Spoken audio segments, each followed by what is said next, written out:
ṣí o a máa ṣí jọ̀nà global automat iléeṣẹ́ wa car wash ta ó ti máa fọ mọ́tò ta mọ́tò fáwọn tó gbafẹ́ a máa ṣí o Òṣùpá ló máa kọrin lùlù ṣeré fún wa jò. gbogbo ẹni fẹ́ràn torí ire láyé òkú yọ tó rọ́pọ̀ èèyàn tó ń fẹ́rẹ̀ erí kọ́ lórí.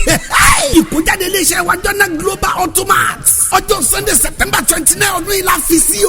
ó máa wáyé number 1 Olúwo junction off Bola Ahmed Tinubu road Ọ̀rẹ́yọ̀ Ìgbé Ìgbogbo Ìkòròdú Lagos. lọ́jọ́ yẹn ọba orin Saheed Osupa lélẹ́rẹ́ wa. ìfankaleluya ló máa ṣe MC níbẹ̀. aṣọ àdìrẹ 12,000 naira tá a mú àti invitation card ní fisa láti wọlé. tẹ́ bá fẹ́ ràdìrẹ wa gbé TFK ojú tó lé media lórí aago 08080597807 lẹ́ẹ̀kan sí 08080597807. jọ̀nà global automat ló ń pe gbogbo wa jájọ pàdé níbẹ̀. adùn àkárí gbogbo wa mi a máa retí yín o.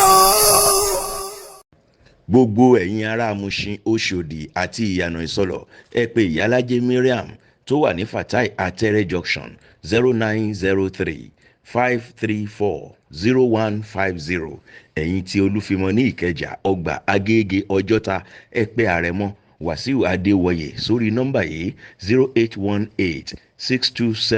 0818-627-3127 àti ìyálájé Kẹ́mi tó wà nínú ọgbà Radio Lagos sórí aago yìí 0803-191-2697 kí àwọn ẹbí Mátàgbàmọ́lẹ̀ ní Kétu mile 12 àti Alápẹ̀rẹ̀ pé mọ́mí Dẹ́rìnsọ́lá sórí ẹ̀lọ́ 080-553-77979 gbogbo ẹ̀yin tí Ìṣàwò Igbó Olómù Agric Ògolonto ẹ pé Yèyé Oge Àjọkẹ́ Òrèǹtẹ́ sórí nọ́mbà yìí 081-8968-4025 ẹ̀yin tí Ọba Orin ní Ìbèṣe Owódé Ìkòròdú garage ẹ pé Evangelist Stella Àyànfẹ́ Jésù sórí aago yìí 081-194-66225 ẹ̀yin tí Ìgbogbo Báyẹ̀kù ẹ pé àǹtí Yétúndé sórí nọ́mbà yìí 070-4286-3970